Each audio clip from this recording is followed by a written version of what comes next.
디모데전서 2장 4절 우리 한 구절입니다. 말씀 큰 목소리로 말씀 봉독하도록 하겠습니다. 시작. 하나님은 모든 사람이 구원을 받으며 진리를 아는 데에 이르기를 원하시느니라. 아멘. 우리가 지난 12월 마지막 주, 12월 첫째 주군요. 우리 12월 첫째 주 주일 예배를 시작으로 종교개혁 500주년에 대해서 깊이 묵상하고 있습니다. 그리고 12월 1일부터 오늘 11월 30일까지 여러 날 동안 우리가 종교개혁 500주년 특별 새벽 예배라는 이름으로 함께 예배를 드렸습니다. 여러분, 이 종교개혁 이 500주년이 여러분들에게 어떤 의미입니까? 종교개혁 500주년 특별 새벽 예배 이 기간이 여러분들에게 어떤 의미로 다가오셨습니까? 단순히 예배에 출석하는 데 의의를 둬서 단순히 다른 예배와 다르지 않은 날마다 드렸던 그 새벽 예배와 다르지 않았다면, 그렇다면 오늘 이 하루만이라도 이 땅에 1517년 마틴 루터에 의해서 외쳐졌던 그 종교개혁의 그 참된 의미가 오늘 21세기를 살아가고 있는 글로벌 선진학교 문경 캠퍼스 이 영성 공동체에 주는 그 하나님의 메시지가 무엇인지 귀담아 들으실 수 있는 여러분 되시기를 간절히 바랍니다. 아멘이십니까? 아멘. 1517년 마틴 루터의 종교개혁은 그 독일을 비롯하여 유럽에 굉장히 큰 파급을 가져다 주었습니다. 그래서 독일 중서부에 위치한 보름스라는 곳에서 종교개혁사에 큰 의미가 있는 회의가 열립니다. 바로 1521년에 있었던 보름스 제국의회라는 것입니다. 신성 로마 제국 카를 5세, 신성 로마 제국의 카를 5세는 이 로마 이 교황청의 어떤 그 상징과도 같은 그런 인물입니다. 이 카를 5세가 1521년 제국의회에 이 우리가 알고 있는 종교개혁가 마틴 루터를 소환합니다. 출두를 명령합니다. 그 이유는 마틴 루터가 펼쳤던 그 종교개혁의 그 많은 사상들이 로마 카톨릭의 근간을 흔드는 굉장히 큰, 로마 카톨릭의 입장에서는 자신들의 뿌리채 흔들어버리는 반역에 가까운 그런 종교개혁 운동이었기 때문에 그렇습니다. 많은 사람들이 마틴 루터에게 이야기합니다. 나가지 마십시오. 거기 나가면 당신 죽을 수 있습니다. 차라리 도망가십시오. 많은 후원자들이 있으니까 차라리 도망가십시오. 그러나 죽임을 당할 수 있는 그 자리에 마틴 루터는 당당히 걸어갑니다. 인간이었기 때문에 많이 두려웠을 것입니다. 인간이었기 때문에 어쩌면 피하고 싶은 그런 상황이었을 것입니다.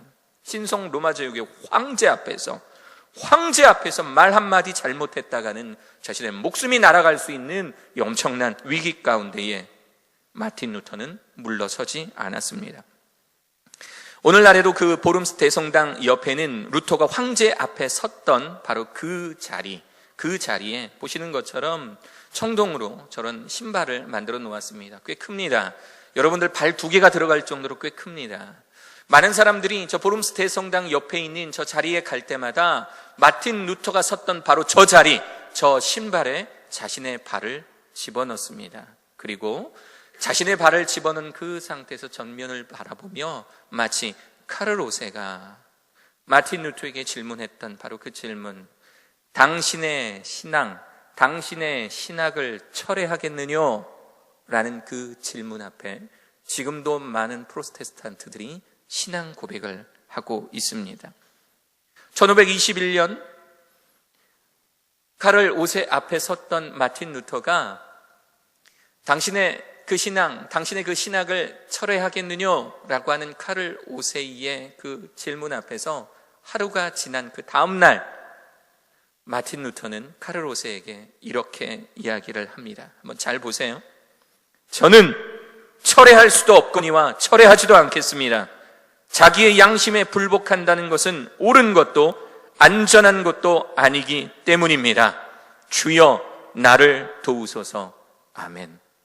카를 5세 앞에서 했던 말이 자신의 양심, 나의 신앙의 양심에 불복한다는 것은 내 마음속에 로마 카톨릭의 신학은 옳지 않으며 하나님 앞에서 오직 믿음만이 나에게 구원을 줄 수 있고 나의 죄를 오직 하나님만이 용서할 수 있는 그 은혜가 있으며 모든 교리는 성경에서 나와야 한다라고 하는 이 마음의 신앙의 이 양심을 불복한다라는 것은 저에게 있을 수도 없고 하나님 앞에서 안전하지도 않습니다. 주여 나를 도우소서. 아멘이라고 말하며 자신의 최종 변론을 마칩니다. 저는 이 최종 변론을 보면서 과연 이 마틴 루터가 카를 오세 앞에서 했던 이 신앙의 고백이 선포가 과연 카를 오세에게 했던 말일까, 아니면 하나님께 했던 기도일까라는 생각을 해봅니다. 이것은 마틴 루터가 자신의 신앙의 고백을 잔뜩 담아서, 그 엑기스를 잔뜩 담아서, 또한 목숨을 건 자신의 의지를 잔뜩 담아서 칼을 옷의 앞에서 하나님께 드리는 기도문이라고 해야 더 옳을 것입니다. 주여 나를 도우소서. 아멘. 마틴 루터는 이 고백 이후에 국적도 박탈당하고 사제권도 박탈당한 채 쫓겨나고 맙니다. 국적을 박탈당하고 사제권을 박탈당한다는 것은 무엇이냐면 그 어느 국가도, 그 어떤 조직도 마틴 루터를 보호하지 않겠다라는 겁니다. 누구든 마틴 루터에게 원한이 있는 사람이 마틴 루터를 살해해도 그 누구도 마틴 루터를 왜 죽였는지, 마틴 루터를 죽인 그 죄값을 묻지 않겠다라는 그 처벌이 바로 국적 박탈과 사제권 박탈이었죠. 신앙의 양심에 따라 살겠다는 마틴 루터의 이 변론은 바로 모든 것을 감수하겠다고 하는 마틴 루터의 신앙 고백이었던 것입니다. 마틴 루터가 했던 자기의 양심에 불복한다는 것, 이 자신의 신앙의 양심이라는 단어를 썼는데, 이 신앙의 양심에 따라 사는 것은 과연 뭘까요? 무엇이 자신의 신앙의 양심대로 살아가는 걸까요? 루터는요, 자신이 지은 소명이라는 책이 있습니다. 이 소명이라는 책에서 신앙의 양심에 대해서 설명을 합니다. 루터는 직업이라고 하는 보카티오라고 하는 이 라틴어를 독일어로 번역을 하면서 이 직업이라는 단어를 뭐와 같은 말로 표현했냐면 독일어의 소명, 벌루풍이라고 하는 단어와 동의어로 여겼습니다. 즉 라틴어의 직업은 독일어의 소명, 하나님의 부르심이라고 하는 뜻입니다. 루터 이전까지 이 소명이라고 하는 단어는 사제, 그러니까 이 로마 카톨릭의 사제에게만 이 소명이라는 단어를 썼는데, 마틴 루터는 이 소명이 사제에게만 해당되는 것이 아니라 직업을 가진 모든 존재, 직업을 가진 모든 존재는 하나님의 소명을 받은 존재다라고 가르치고 있는 것입니다. 이것은 굉장히 큰 단어의 해석의 변화를 이야기합니다. 그 전까지는 오로지 사제, 하나님의 일만 하는 사람들을 소명받은 자 이렇게 이야기했는데, 이제부터는 성경을 자신의 양심에 따라 재해석해 보니까 사제뿐만 아니라 아빠라고 하는 그 하나님의 거룩한 직분, 하나님께서 허락하신 모든 직업을 가진 자들이 하나님의 소명받은 자다. 마틴 루터는 이렇게 이야기하고 있는 것입니다.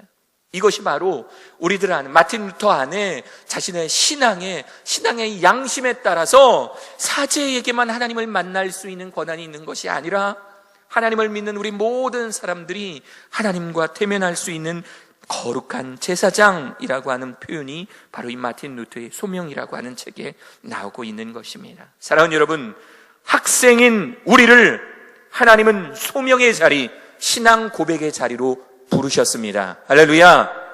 교직원인 우리를 하나님은 소명의 자리, 신앙 고백의 자리로 부르셨습니다.